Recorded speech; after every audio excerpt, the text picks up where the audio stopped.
Everyone thought she was just a janitor, except the Korean Mafia boss who knew she was untouched.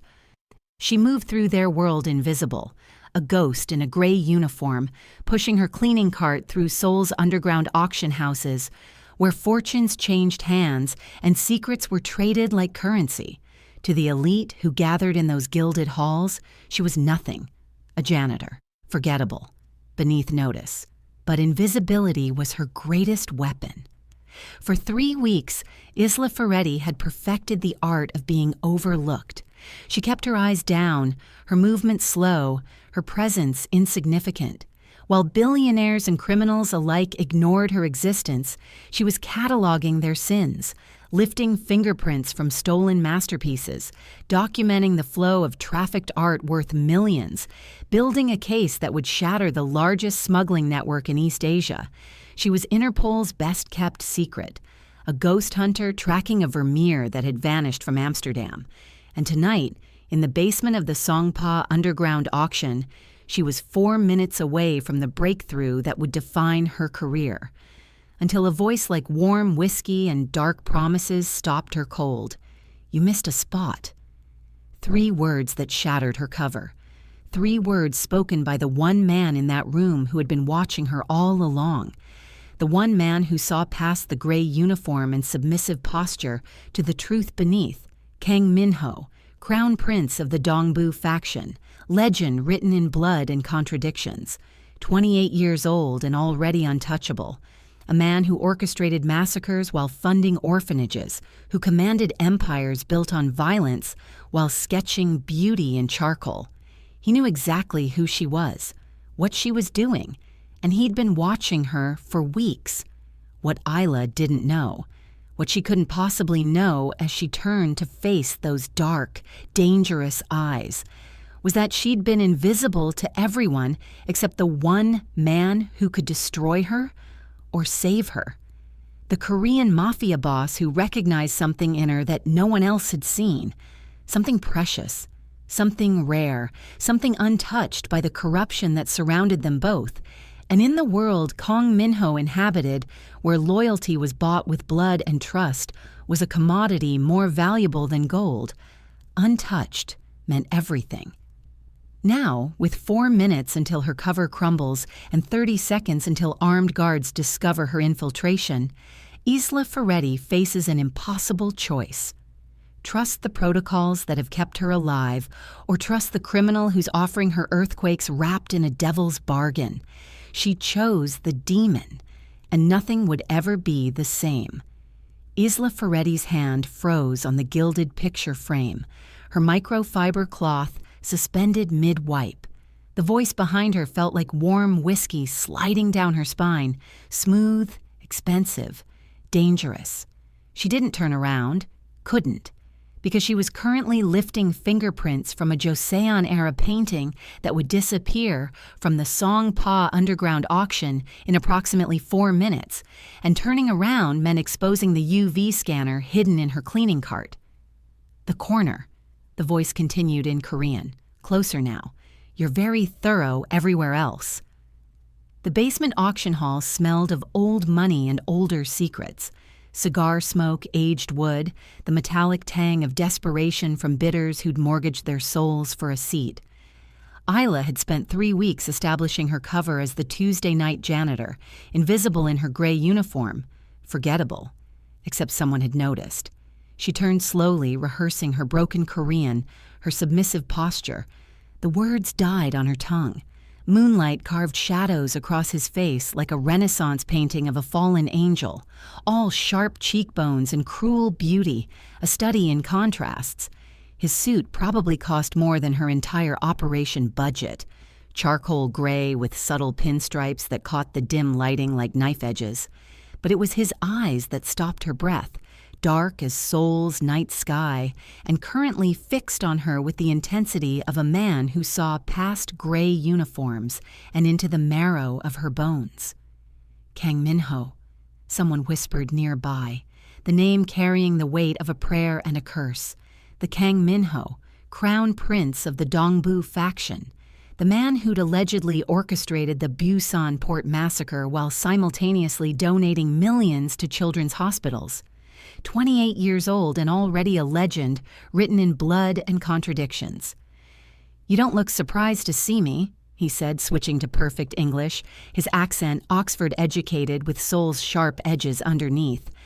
"Everyone else in this room is either terrified or calculating how to use me, but you—" He stepped closer, and she caught his scent. Cedar and gunpowder and something expensive she couldn't name. "You look annoyed that I interrupted you." Isla's mind raced through exit strategies. The north stairwell was 12 steps away. Her contact, Marco, was monitoring from the parking garage. The auction would start in 3 minutes, and with it, her only chance to verify the painting's provenance before it vanished into a private collection. "I'm paid to clean, not to gossip about guests," she said in careful Korean, letting her Italian accent thicken the consonants. His smile was a slash of white in the darkness. "Your accent is good, almost perfect, but you rolled the R in guests the way a native speaker wouldn't." He reached past her, close enough that his sleeve brushed her arm, and touched the picture frame she'd been examining. "And this painting isn't on tonight's auction list. It's part of the private vault collection, so either you're a terrible janitor who can't read room assignments, or—" His fingers traced the edge where she'd lifted the print. "You're exactly where you meant to be." Her heart was a war drum. "I don't know what—" "Stop." The word was soft, almost gentle, but it carried the weight of absolute authority. "I've been watching you for 3 weeks, Isla Ferretti. Interpol's Art Crimes Division, embedded to track the Vermeer that went missing from Amsterdam last year." The world tilted. "How?" "Because I'm the one who made sure you got this job." His hand moved from the frame to her wrist, his touch burning through the thin fabric of her uniform. "Every Tuesday, 8 p.m. to midnight. You've been very thorough, very patient, but you're chasing the wrong painting." The auction bell chimed. 1-minute warning. "The Vermeer isn't here," Minho continued, his thumb tracing the pulse point on her wrist where her heartbeat betrayed her calm facade. "It was moved to Busan 3 days ago. You're wasting your time, unless—" His gaze dropped to her mouth, then back to her eyes, and the temperature in the room spiked 10 degrees. "Unless you accept my help." "Why would a crime lord help Interpol?" His laugh was dark velvet. "Because the man who has your Vermeer killed my sister 2 years ago, and you, Tesoro, are the first sweet thing in a world built on bitterness. I'd very much like to keep you alive long enough to see if you taste as intriguing as you look when you're pretending not to be afraid of me." The auction bell chimed twice. 0 hour. "The north stairwell," he said, releasing her wrist but not stepping back. 30 seconds. Or stay here and explain to young Taekwon why you're photographing his private collection. He's far less charming than I am, and infinitely more creative with consequences. This is insane. Yes. He adjusted a strand of her hair that had escaped her bun, tucking it behind her ear with an intimacy that felt like a promise and a threat. "But you've been chasing ghosts for 6 months. I'm offering you a demon who knows where all the bodies are buried. Literally." Footsteps echoed from the main gallery, heavy, multiple. 20 seconds, Isla. Choose." She looked at the painting, at her cart, at 6 months of meticulous planning about to crumble. Then at the man before her, dangerous and beautiful, and offering answers wrapped in a devil's bargain. Isla grabbed her cart. "If you get me killed, I'm haunting you." His smile was pure sin. "I'd welcome it. My nights are terribly boring." The penthouse overlooked the Han River like a throne surveying conquered territory. Floor-to-ceiling windows framed Seoul's glittering sprawl, the city lights blurred like her resolve. Sharp one moment, melting the next.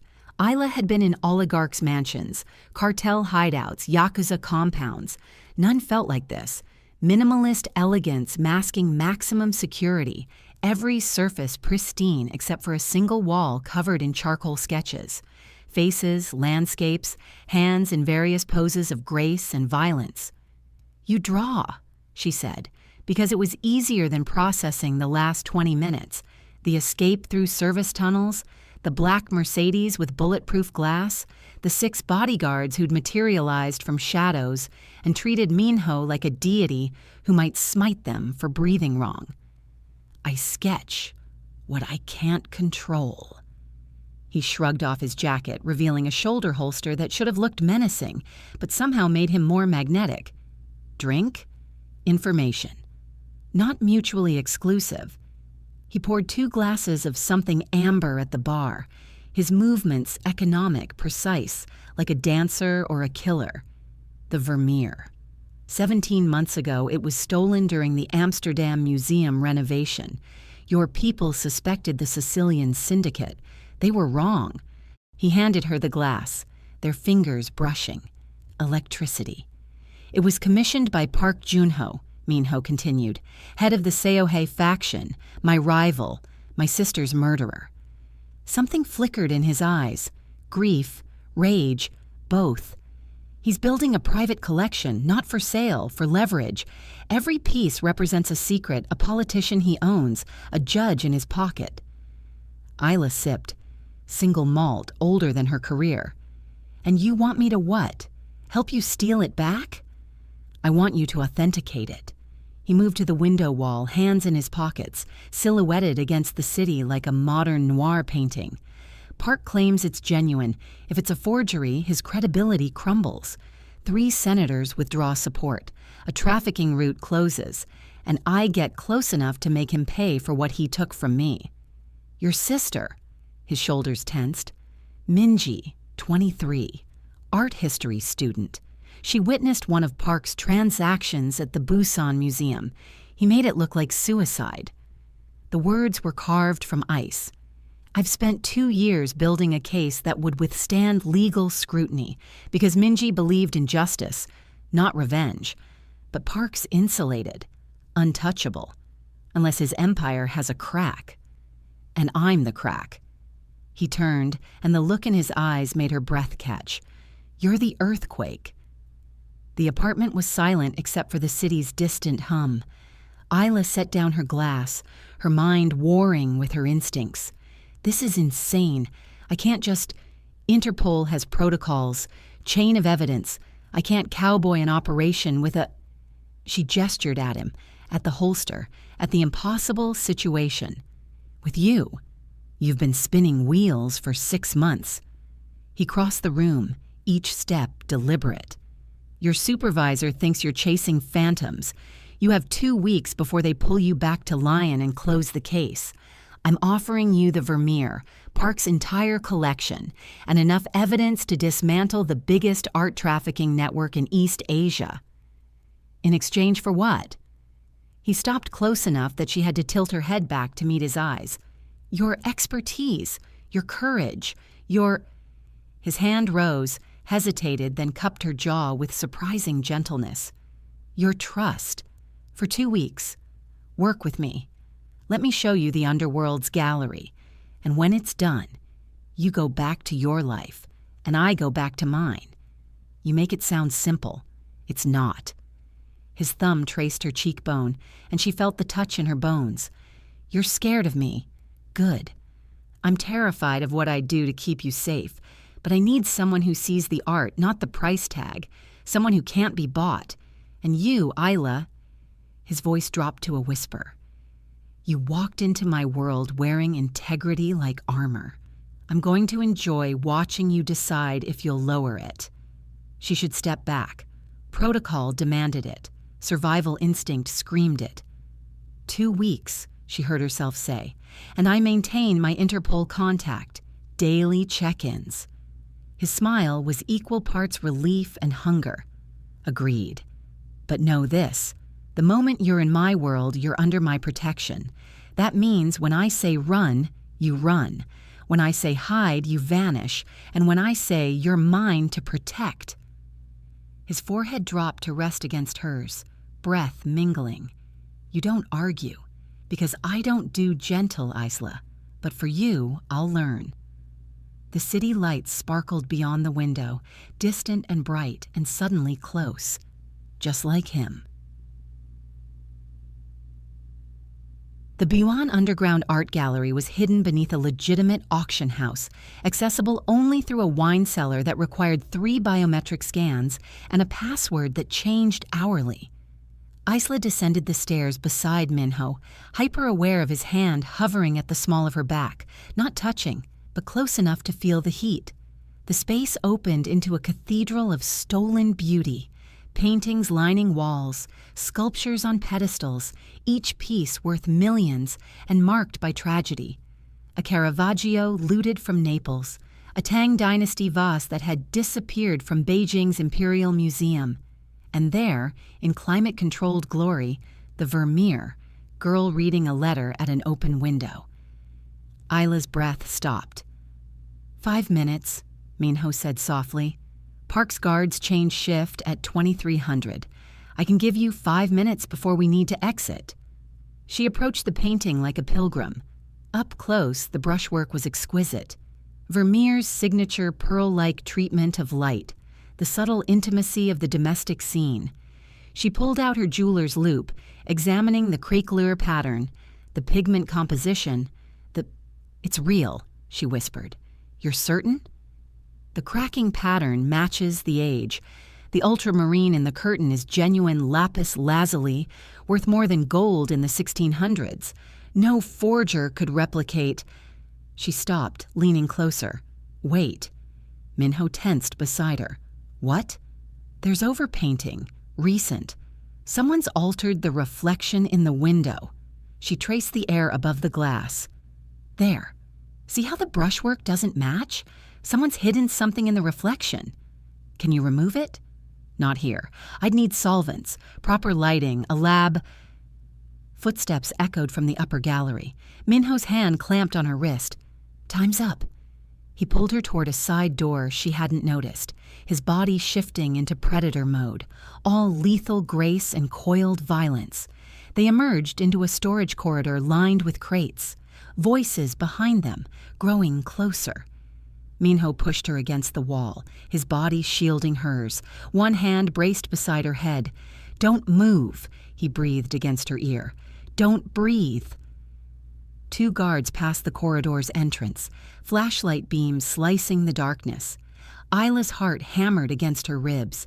Minho's chest pressed against hers, solid and warm, his scent enveloping her. She could feel his heartbeat, steady, controlled, completely unlike her own panicked rhythm. The guards moved on. Neither of them moved. You stopped breathing, Minho murmured, still close, his lips brushing her temple. When you're nervous, you stop breathing, and it's destroying my control. Your control of what? His hand slid from the wall to her waist. Of not kissing you until you stop looking at me like I'm a puzzle you're trying to solve. You are a puzzle. Her voice came out breathier than intended. Crime lord who donates to orphanages, killer who sketches hands, man who wants justice for his sister but operates outside the law. People are contradictions to Sorrow. I'm just honest about mine. His fingers traced her spine through her jacket. You want to save stolen art. I want to destroy the men who steal lives. Maybe we're not so different. We're very different, are we? His other hand cupped her face, tilting it up. You broke a dozen laws tonight, infiltrated a criminal auction, followed a dangerous man to his penthouse, and now you're letting me touch you when every rational cell in your body is screaming that I'm a mistake waiting to happen. This is operational necessity. His laugh was dark silk. Keep telling yourself that, but I've seen how you look at me when you think I'm not watching, like you're trying to decide if I'm a masterpiece or a forgery. And which are you? Both. His thumb traced her lower lip and her breath hitched. I'm the real thing wrapped in pretty lies. And you, Isla Ferretti, are the first honest thing I've wanted in years. which is why we need to move right now, because if I keep touching you, I'm going to do something we'll both regret." He stepped back, leaving her cold and off balance. Why would we regret it? The question escaped before she could stop it. Minho's expression was pure anguish. "Because I don't know how to want someone without destroying them, and you—" He ran a hand through his hair, the gesture uncharacteristically vulnerable. "You deserve someone who exists in daylight, not a man who lives in shadows." Before she could respond, his phone buzzed. He glanced at it, and his entire demeanor shifted, dangerous, focused. "We need to leave, now. Park knows someone accessed the gallery." They ran. Minho's secondary safe house was a renovated hanok in Bukchon, traditional Korean architecture hiding cutting-edge security. Isla paced the courtyard under paper lanterns, adrenaline still coursing through her veins while Minho dealt with his security team inside. When he emerged, he'd changed into a simple black t-shirt and jeans, the casual clothing somehow more dangerous than the tailored suits. Mortal instead of godlike. Human. "Marco's panicking," Isla said, holding up her phone. "My Interpol contact, I missed 2 check-ins." "Tell him you're embedded deeper. It's not untrue. It's not protocol." Minho poured tea from a traditional set, the domestic gesture surreal. "Your Marco runs operations by committee. Every decision requires 3 approvals and a risk assessment. Park Junho will have moved the Vermeer by then." "So I should just trust your instincts?" "I've kept you alive for 3 days in a world that eats people like you for breakfast." He handed her the tea, their fingers brushing. The contact felt like coming home and standing on a cliff's edge simultaneously. "Yes, trust me." She sipped. "Chamomile and something floral. Tell me about Minji." His mask cracked. "Why?" "Because you're asking me to risk my career, possibly my life on your vendetta. I need to know it's worth it." Minho was silent for a long moment, his gaze distant. When he spoke, his voice was raw. "She was supposed to be the good one, the one who made our family name mean something other than blood and territory. Art history degree from Seoul National University. Thesis on Joseon-era Buddhist paintings. She was—" His hand tightened on the teacup. "She was light, and I've spent my entire life in darkness trying to make sure that light could exist." What happened? Park was using the Busan Museum to launder artifacts. Minji witnessed a transfer. She was going to report it because she believed in doing the right thing, consequences be damned. His smile was broken. "She was brave and stupid and everything I'm not. Park's men made it look like she jumped from her apartment balcony, ruled suicide, case closed." "I'm sorry." "Don't be sorry. Help me make it mean something." He set down his cup and crossed to her, his movements careful, like approaching a wild creature. "You asked why I'd help Interpol. This is why. Because legal channels failed, because monsters like Park hide behind lawyers and politicians. But you—" His hand rose to her face, hesitating. "You're someone who'd risk everything for beauty, for truth. Minji would have liked you." Isla's throat tightened. "This is getting complicated." "It was complicated the moment I first saw you." His fingers finally made contact, tracing her jawline with reverence. 3 weeks ago, you were cataloging pieces in the auction house storage room. You stopped in front of a damaged Monet. It wasn't valuable. The water damage made it unsellable. But you looked at it like it was the most important thing in the world. And I thought, here is someone who sees what I see. The broken, beautiful things. You've been watching me that long? Longer." His forehead dropped to rest against hers, the gesture becoming their language. "I told myself you were a complication, a means to an end, but you're the only thing that makes sense in a world built on chaos. Minho, I know, you'll leave when this is over. You'll write your report, collect your commendations, and forget the criminal who helped you. I know." His voice cracked. "But let me have this. 2 weeks of pretending someone like you could exist in my world. She should pull away, maintain boundaries. Remember, this was operational, not personal. Instead, she let her hand rest against his chest, feeling his heartbeat, rapid now, betraying his calm exterior. I don't think I could forget you if I tried. His kiss was inevitable. Soft at first, questioning, then deeper when she sighed against his mouth. He tasted like tea in desperation, his hands cradling her face like she was porcelain. When they finally broke apart, both breathing hard, his eyes were molten. "This is a terrible idea," he rasped. "The worst," she agreed. "I'm going to get you hurt." "Probably. And you're still—" His phone erupted. Minho swore in Korean, checking the screen. His expression went granite. "Park knows someone broke into the gallery. He's moving the collection tonight. If we're going to stop him, we move now. It's going to be dangerous, messy. I can have you extracted to—" Isla grabbed his shirt.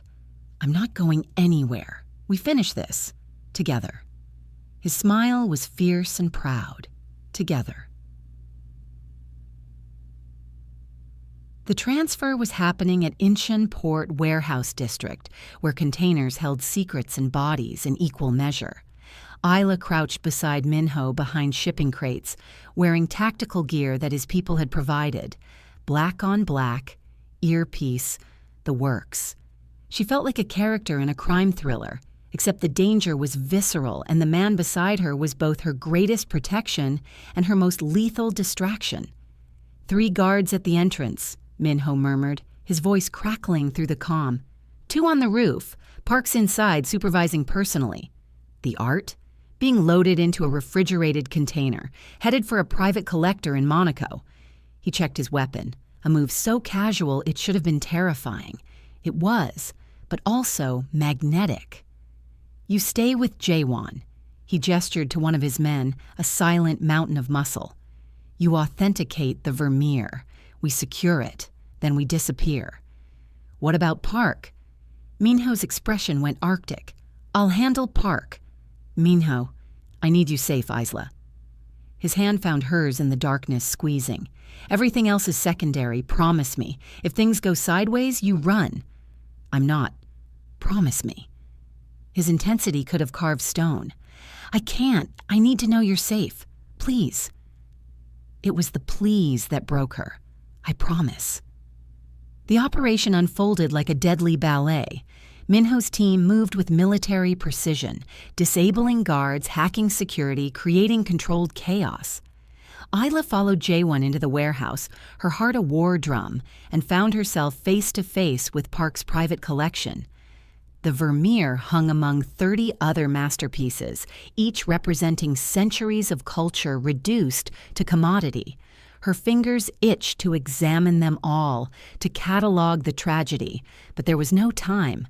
She photographed the Vermeer from every angle, documented the overpainting, collected samples. 2 minutes, 3, 4, then gunfire. Jaewon shoved her behind a crate. "Stay down!" Through the chaos, she saw him, Minho, locked in combat with Park Junho, 2 predators circling. Park was older, scarred, and wielded a blade like an extension of his arm. Minho moved like water, like violence given form. "You took everything from me," Minho snarled. Park laughed. "Your sister was collateral damage, but I'll enjoy breaking." The fight was brutal. No movie choreography, just survival. Isla's breath stopped when Park's blade sliced Minho's shoulder, blood blooming. Minho didn't even flinch. He disarmed Park with vicious efficiency and had him on his knees within seconds. "Minho, don't!" Isla found herself running forward past Jaewon's protests. "You wanted justice, not revenge. If you kill him, you become him." Minho's gun pressed against Park's temple. His hand shook. "He deserves—" "Minji wouldn't want this." Isla's hand covered his on the weapon. "You said she believed in justice. Honor that. Let the system failed. Then we build a better one." Her other hand cupped his face, forcing him to look at her. "But you don't destroy yourself in the process. Please, for her, for... She couldn't say it. Shouldn't. For me. Time crystallized. Minho's eyes held universes of pain and rage and something softer, more dangerous. Then he lowered the gun. Jaewon, secure him. Isla. He pulled her against his chest, his heart thundering. You just saved me from myself. Police sirens wailed in the distance. Marco's doing. She'd sent him their location before entering. You need to go, Isla said. Interpol's coming. If they find you... I know. He kissed her forehead, her cheeks, finally her mouth, desperate and achingly tender. 2 weeks wasn't enough. It was never going to be enough. His team was already extracting, melting into shadows.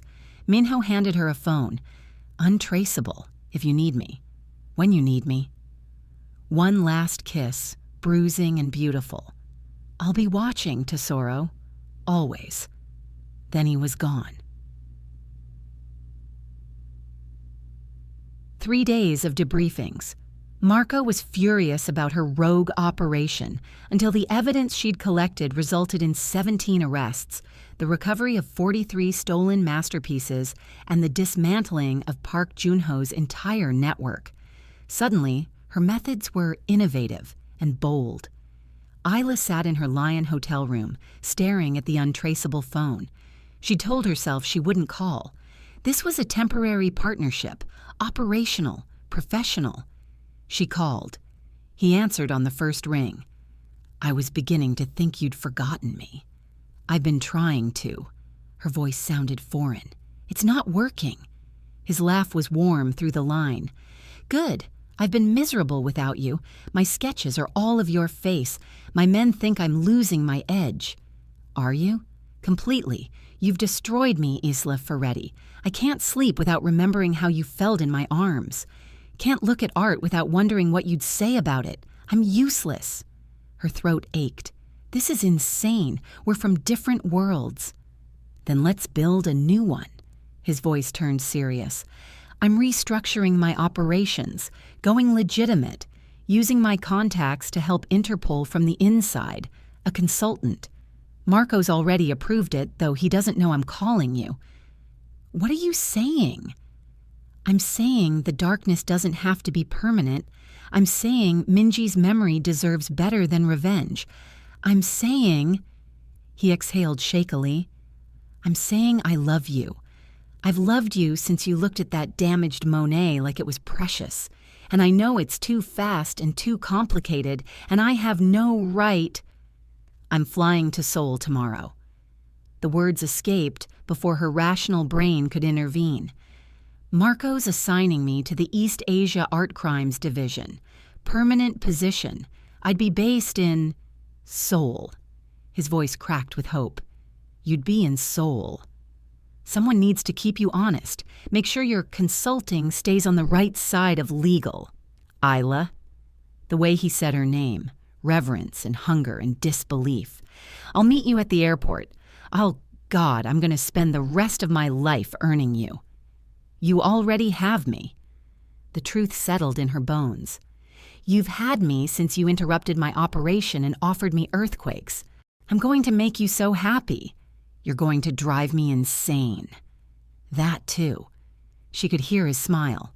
But you'll never be bored. Minho? Yes, Tesoro. I love you too. The line crackled with shared breath, separated by thousands of miles and bridged by something stronger than distance. Not the gallery opening was invitation only. Seoul's elite mingling beneath reclaimed masterpieces.